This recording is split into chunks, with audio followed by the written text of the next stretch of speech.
Good YouTube, it's your boy D-Rip. Hey, today we have another special video. Today we're going to be reacting to 10 shocking wrestling moments that made fans go completely silent. We already know Clash at the Castle is probably going to be on there because, you know, at a Cardiff, we all thought Drew McIntyre was going to beat Roman. Recently, Sami Zayn losing to Roman out in Montreal. This is probably going to be on here too. Undertaker losing to Brock Lesnar definitely will be on here. Maybe Cody versus Roman might be on here. Who knows? It depends on how old the video is. But hey, first time clicking on the channel, make sure y'all go hit that thumbs up. Make sure y'all subscribe because we're almost at 4K. And we're trying to hit 4K before May. So, I know y'all can do it. So just continue to subscribe. Continue to show the support. I appreciate all of y'all. First time clicking on the channel, like I said, I'm sure there's something on this channel that you like. I'm sure this is not the first video that you've ever seen of me.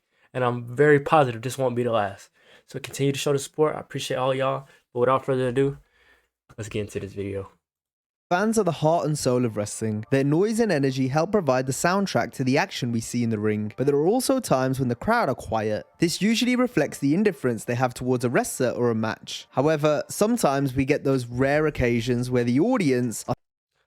These two right here, the green shirt guy and this dude right here, they always at everything, bro. Somebody please tell me who they are, because they're literally at everything, bro. So shocked by what they've seen, they react with silence. We'll be focusing on some oh my gosh today as we look at 10 stunned crowd reactions in wrestling. Our first example takes us back to ECW in 1996 for an event known as High Incident. This show is best known for two things: Kurt Angle's first professional wrestling appearance, and the infamous crucifixion of the Sandman. Sandman had this is all new to me. successfully defended his ECW championship against Too Cold Scorpio, and following the match, the Sandman would be attacked by Raven, who then ordered Stevie Richards, Nova, and the Blue Meanie to tie Sandman to a cross. And I'm there going, oh, this is fucked up, Meanie. This is fucked up. The Sandman was given a crown of barbed wire as he hung from the cross, creating one of the most shocking images ever seen in wrestling. This is the most horrifying thing I've ever seen in my life. A stunned silence emanated throughout the ECW arena, which normally housed the most rowdy and vocal of fans. And that was a one-time in the ECW arena where the fans weren't saying, yo, go to hell and screaming. They were just quiet. It was the right kind of heat. I mean, the people were like, this is heavy. You know what I mean? And they were just like that, the quiet Japanese heat. Raven was forced to apologize for going through with the crucifixion, seemingly without the knowledge of the promotion's CEO, Paul Heyman. So for the people who I deeply offended, I apologize. Heyman also insisted he knew nothing about the Angle when confronted by Kurt Angle. A furious Angle threatened legal action and demanded that his segment from earlier in the night not be aired on the same show as the crucifixion. If I'm on TV with that crucifixion, if my name or my face is seen on TV on the same program, you'll be hearing from my attorney. Wow, that's why I never know that happened. Okay, it makes sense now. That's why I never heard about the Kurt Angle and ECW thing like that. Wow. Wow. The more you know.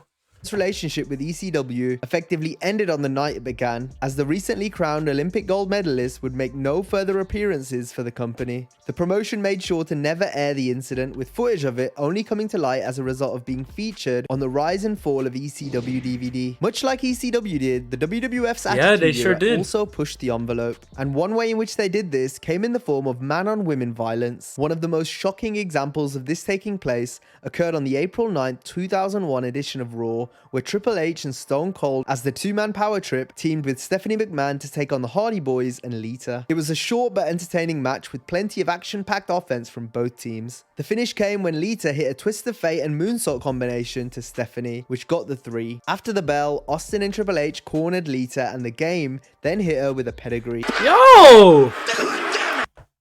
Why he sneak her like that? How you gonna sneak her like that, Triple H, bro? You better than that, bro. Cornered Lita, and the Game then hit... He snuck her with a pedigree. The Hardys then attempted to intervene, but were instead beaten down with a steel chair. Austin rained down a series of chair shots to Matt, who Lita bravely tried to shield from the beating, but it only got worse. The attack on Lita was done to get heat on Stone Cold, who had just turned heel at WrestleMania by delivering a steel chair beatdown to The Rock, just like the one he had dished out to Lita. The fans just did not want to boo Austin though. They even cheered him after his chair shots to Matt Hardy, but they remained mostly quiet for the Rattlesnake's destruction of Lita.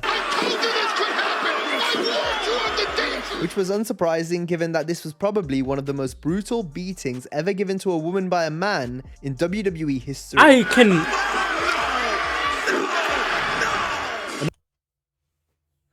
Bro, that is OD, bro.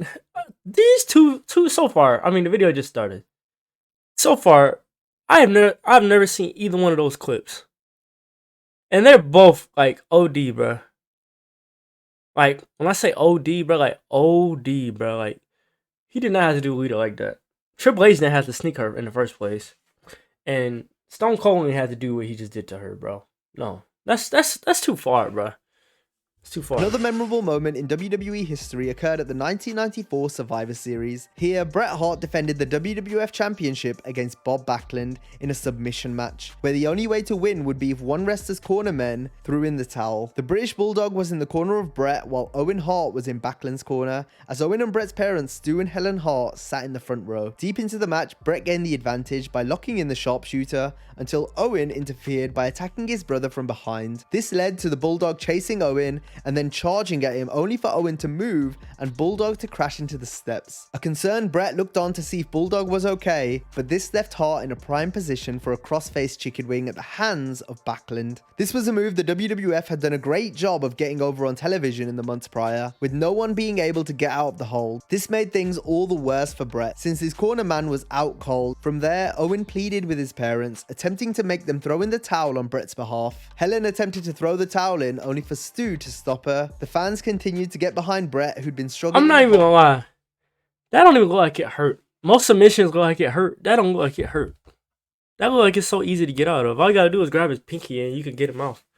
Hold for over 9 minutes. Eventually, it became too much to bear for Helen, who snatched the towel away from Stu, throwing it in the ring and causing the match to come to an end. Owen immediately ran in and grabbed the towel, reeling away in celebration since his plan had worked to perfection. Backlund stood in the ring victorious as a concerned silence came over the crowd. Gorilla Monsoon, I think we have a new World Wrestling Federation champion. Stu and Helen helped Bret to the back, whilst Backlund was presented with the WWF Championship in the ring. I can't believe it. I cannot believe it. Next, we have an instance in which fans were shocked gosh. over a booking decision, occurring at the 2017... I ain't gonna lie though. Jinder Mahal, of course Jinder Mahal wasn't good ever. But when he came like this, bruh,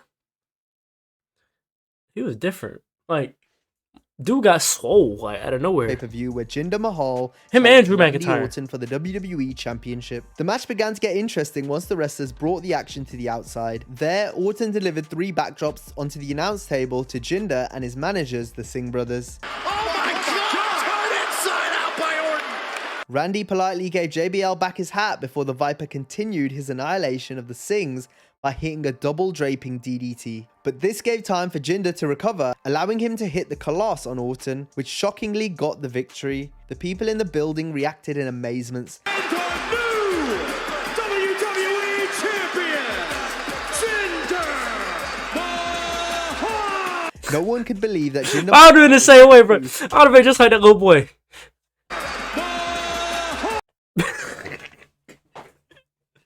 Bro, I would have been sitting just like him, like.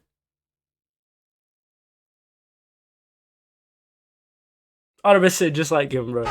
You're like, he about to cry. believe that Jinder Mahal was the new WWE champion, since Mahal had been an enhancement Look talent at for Drew. nearly all of his time in WWE, but had now been quickly fast-tracked into winning the WWE title in order to increase WWE's growing popularity in India. Had the company done a better job in building up Mahal prior to winning the belt, his victory wouldn't have come off as so shocking. We now go to a match that not only shocked the fans, but also did damage to an entire market. This happened when NWO killed the town at WCW Fall Brawl 1997 in Winston-Salem, North Carolina. The match in question saw the NWO battle the 4 Horsemen in War Games. The new Yo, is that Benoit? Carolina. The match in question saw the NWO battle the 4 Horsemen. Is that Chris Benoit? Why he look like that? Bro, Ric Flair. Right. What? It looks so weird seeing Ric Flair when he was younger. Cause he's my entire life he's always been old. Like literally my entire life. So Well, he's still older than this. I'm sure he's still like 40 something this, but boy, it just looks weird because I'm used to seeing him how he is now. In War Games. The New World Order started out with a 2-on-1 advantage, double teaming Chris Benoit. Okay, that was Steve Benoit. Mongo McMichael then entered to even the odds. The next wrestler out was Six, followed up by the Nature Boy Ric Flair, much to the audience's delight. Kevin Nash was the final entry for the NWO, and then Kurt Hennig entered last for the Horsemen. Mr. It Perfect. was now a 4v4 match, but the odds swung yet again in the NWO's favor when Kurt Hennig turned on the Horsemen, effectively joining the New World Order in the process. The remaining Horsemen members were then bound to the cage via the handcuffs Hennig provided, all except for Ric Flair, who instead received a jackknife powerbomb from Nash. Flair's head was then placed in the cage doorway, and the NWO threatened to smash Ric's skull with the steel unless the Horsemen surrendered. But despite Mongo surrendering for his team, Hennig went through with the assault anyway. Rick and the announcers sold the moment tremendously, while the crowd looked on in shock. This was Flair country after all. The most sickening night that Yes, in North Carolina. I have spent here tonight. We've got to get out. And the North Carolina crowd had just witnessed their favorite wrestler and group get absolutely decimated. Hold on, bro. I wanted heat. Because heat is life. In a more heartbreaking moment now, we go back to the October 22nd, 2018 episode of Raw, where the Universal Champion Roman Reigns opened the show to talk to the audience. Reigns would speak out of character, saying that his real name was Joe, and that he'd previously been living with leukemia when he was young. Why did they say the Four Horsemen and they had Chris Benoit on there? Chris Benoit wasn't even in the Four Horsemen. Whatever. And unfortunately, it had returned. And I've been living with leukemia for 11 years. You could hear a pin drop as the fans couldn't believe it. They watched on in shock, with some being driven to tears. Reigns then relinquished the Universal Championship and was met by his fellow Shield members Dean Ambrose and Seth Rollins on the ramp. They each did their famous pose to end one of the most emotional segments ever in WWE history. I can't be that fighting champion, and I'm going to have to relinquish the Universal Championship. 2 hours after Reigns' announcement, the crowd would be completely stunned yet again. It was the main event of the show, and the Raw Tag Team titles were on the line when Dean Ambrose and Seth Rollins challenged Dolph Ziggler and Drew McIntyre. Late into the bout, the referee would be bumped. Braun Strowman then ran in and brawled through the crowd with McIntyre. Ziggler then tried to use the tag belt as a weapon, only for it to be taken off him by Ambrose. Dolph then ate a curb stomp while Ambrose threw the ref back into the ring to count the fall, meaning Ambrose and Rollins were the new Raw Tag Team champions. During the celebrations, however, Ambrose turned on Rollins by hitting Seth with the dirty deeds. What the hell? Oh my God! What the hell? The fans' faces told the story, since it was unfathomable that Ambrose would turn on Rollins on such a night. Fans were left asking why, as Dean continued to punish Seth. Okay, I remember seeing a clip of it. I didn't watch this live. I think I did watch the Roman part live, but I didn't watch the ending, like this part. Well, I don't know if he's gonna say it in the video or not. But what was the reasoning for Dean to turn on Seth? I don't remember what the reason was. What was the reason? Taking the assault to the outside. From there, Ambrose tore off the protective padding to expose the floor. One more dirty deeds later, and Ambrose exited through the crowd. Wrestlers performing through injury. Ooh, I remember this. Occurrence throughout the sport's existence. I quit match. Maybe worked into the story of a that's match not where it. fans will Never know how much pain the wrestler is in based on how they're selling. It's much rarer for the audience to actually be able to see the scars or physical marks of the injury. This made the story of Cody Rhodes and Seth Rollins' match inside Hell in a Cell all the more special. Yeah. Rhodes entered the match with a torn pectoral muscle, and once the American Nightmare removed his jacket, he revealed the true effects of the injury. It was as if all the air had been taken out of the arena. The audience went from chanting Cody's name to becoming eerily quiet.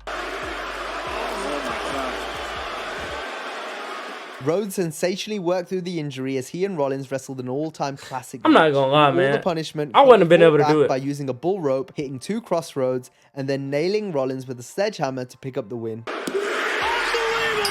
One wrestling moment that will live in infamy took place at WrestleMania 30, the night where Brock. This should be number one. If this not number one, then I don't know what it Lesnar is. wrestled The Undertaker. The Dead Man went into the match with a 21-0 WrestleMania undefeated streak. The build to the match made it seem like it would play out like any other streak match. But if we go further back, we'll remember when Taker and Lesnar went to war in 2002 and 2003, with the Phenom never managing to come out with his hand raised. Brock always seemed to have Taker's number. However, Mania 30 seemed like the perfect time for the Dead Man to finally get his big win over the Beast and make it 22-0 on the grandest stage. Early in the match, Taker took a nasty bump on the floor, which ultimately gave him a concussion. This greatly affected the match. How do we know that was the part he caught a concussion though? Because he don't even remember when he caught a concussion. So how do we know when exactly he got it? We don't. So we can't assume that it was that. A nasty bump on the floor, which We can't assume it was that fall is what gave him the concussion. ultimately gave him a concussion. This greatly affected the match as Undertaker looked like a shell of himself for the rest of the encounter. I got hurt so bad. I don't even remember that match. So today I don't remember it. Amazingly though, despite his condition and state of mind, the Dead Man was still able to deliver all of his signature moves. But so was Lesnar, hitting 3 F5s in total and then going for the cover. The fans' reaction to the pinfall tells the whole story, as they came out of their seats in complete amazement. The streak is over. While others looked on, some in surprise, some in confusion, and some in a complete trance. Many believe the Undertaker Everybody's reaction was entire- like that. My reaction was like that, and I was watching it from home. I don't know what it is, but it's like your body naturally gets the instinct to just, when you see something shocking. I don't know why it does that. Why does the body do that? I don't know. But literally everybody in the crowd was like this, or they were just like this. Cause I can guarantee you, y'all probably did the same thing. I know I did it.